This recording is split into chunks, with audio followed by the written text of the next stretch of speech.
Um, Chemical captivity, the human collapse analysis, the voice inside the withdrawal. Okay, well, let's get into it. Have you ever tried to walk away from something and discovered it was still living inside you?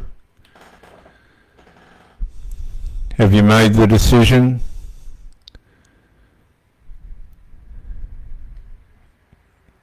You have thrown it away. You've promised yourself this is the end. Yet within hours, just hours, within hours, sometimes minutes, another voice appears. Not audible, a pressure. A pressure, a craving, an argument, a negotiation. It does not begin by demanding destruction. It begins by sounding reasonable. Just enough to settle down, just enough to sleep, just enough to get through the day, just enough to stop feeling like this. And the listener begins recognizing something frightening. The substance was never the entire addiction. Part of the addiction had already moved into the mind, into the body, into the habits, into the emotional survival.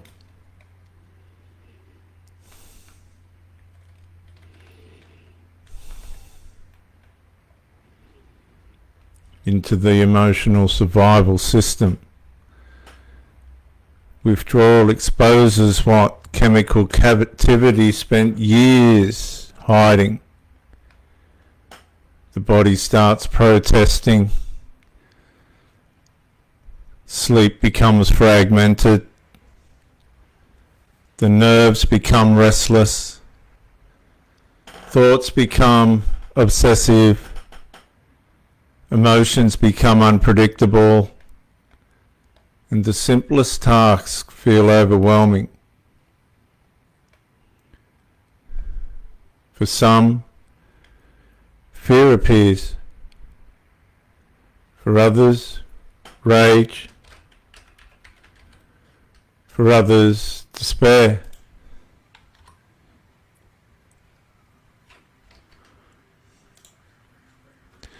For others, a crushing emptiness that feels impossible to explain. And the temptation's not merely to use again. Oh, is that siren coming here? Hang on a sec, just see if it goes past. It's not here. No, it went past, good. For others, a crushing emptiness that feels impossible to explain. The temptation's not merely to use again. The temptation is to escape discomfort at any cost. And that's why relapse often begins long before the substance returns. It begins when suffering is interpreted as an emergency. The mind starts constructing arguments. One more time, one controlled use, one exception, one reward. Are they stopping here? One secret compromise. And meanwhile, the consequences waiting behind relapse remain hidden.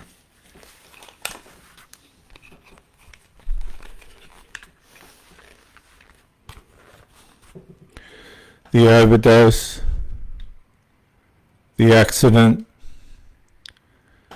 the destroyed relationship. Yeah. A shout out to Alan Humphreys.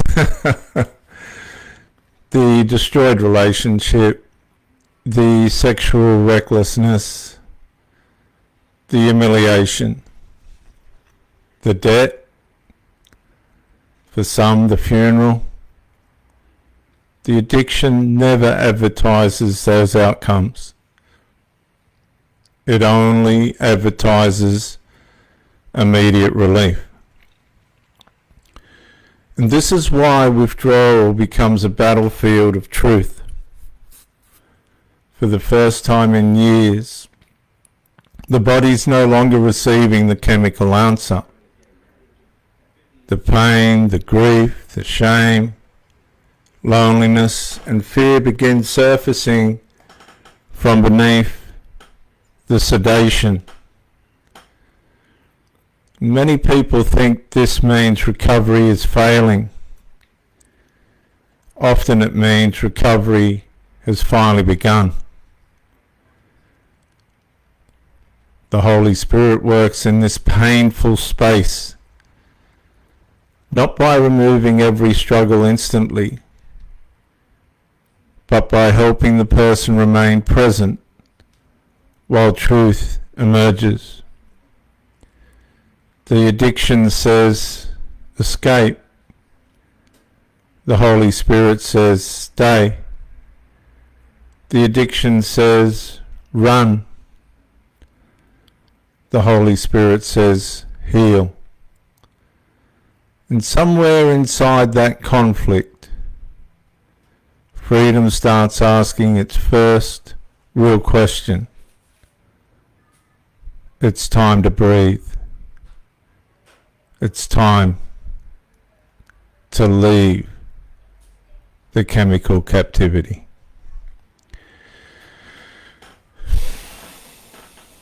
Yeah, it's not a good place to be. We're right at the moment we're doing the carnivore diet, and we're having some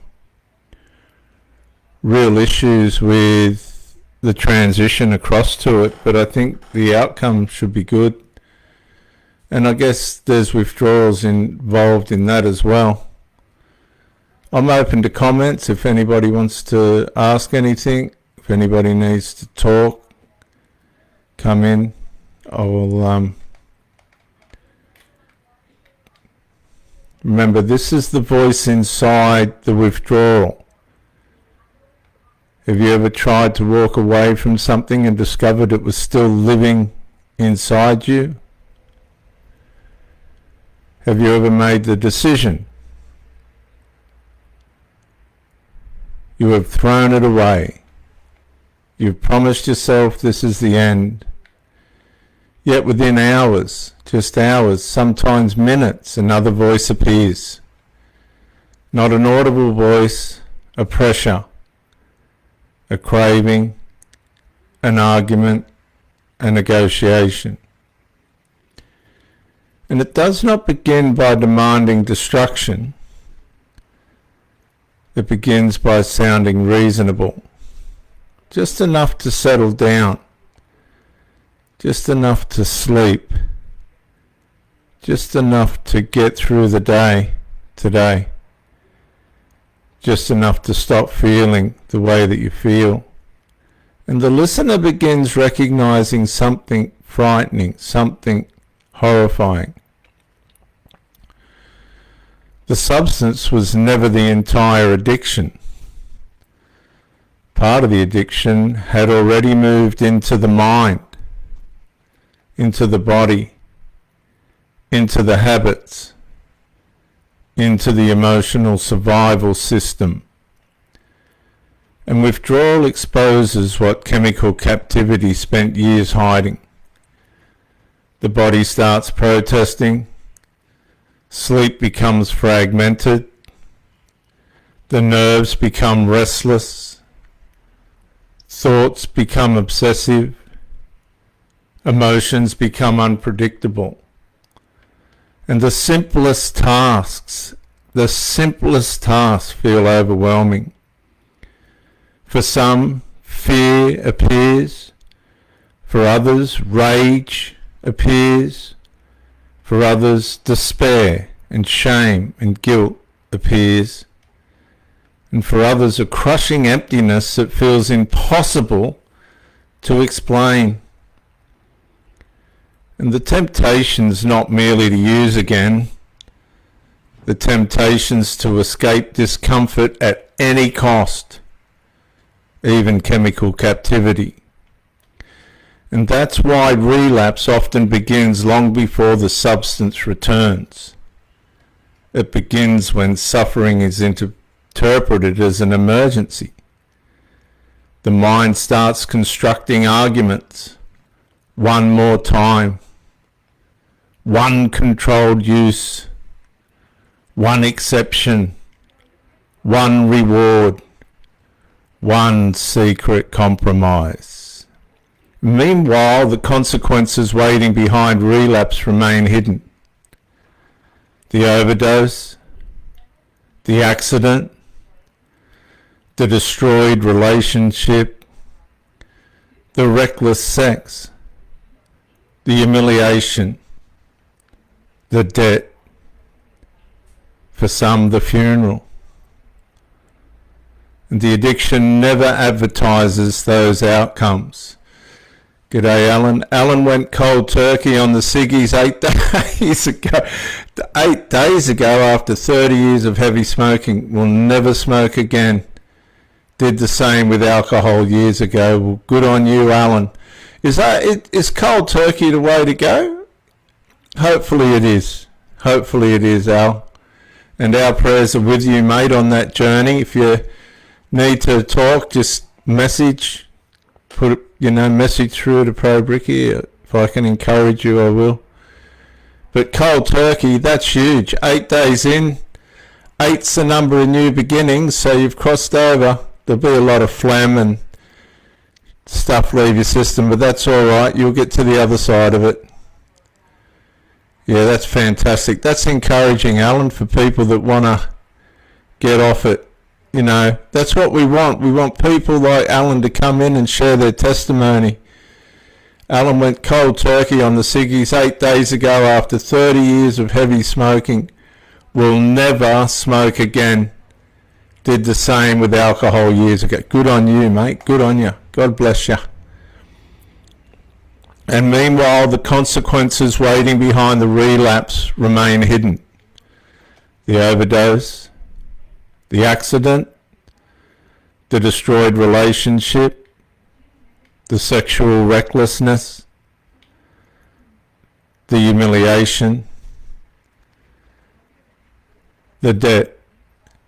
A big shout out to Crust Steel. Good on you, mate. 2.5 years off alcohol and any drugs now. 2 months ago off the smokes.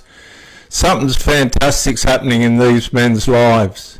And they're sharing what they're doing to help somebody else. And that's what I applaud. And I applaud the courage for you guys to get on here and let these young fellas know what is not advisable for their lives. Cold turkey. Yeah, it sounds like Chris and Alan just got to the stage where they've gone, stuff this, I'm out of this, I want to get me life back. And a big shout out to Alan Humphreys and Chris Steele. Very courageous guys, putting that on there for the young blokes. Good on you guys. If you ever need to talk or anything, just send a comment to Pro Ricky. If any of you guys want to come on and share your testimony, send me a PM and I'll put you on the testimony list and we'll do we'll just get you on and you can share your story. I tell you, lives are being changed all over the country. I'm not sure if you guys are completely in Australia, but I'm getting testimonies from all over the country. This, in a way, it's just a half an hour on the computer, but so many lives are being changed. And these comments of men, what I call men that have experienced it and have seen the other side and have coming out of the cave where all the footsteps lead in. kudos to you guys. Kudos to you guys. And you young fellas that might be watching this, listen to what they're saying. It just does not, all the footsteps lead in and none lead out. And these guys have found their way out, thank God. The humiliation, the debt, for some the funeral. The addiction never advises those outcomes. It only advertises immediate relief. And that's why withdrawal becomes a battlefield of truth. For the first time in years, the body's no longer receiving the chemical answer. Chris Steele's a local bricklayer from Sydney Inner West, trying to pass the message on to the young boys in the crew.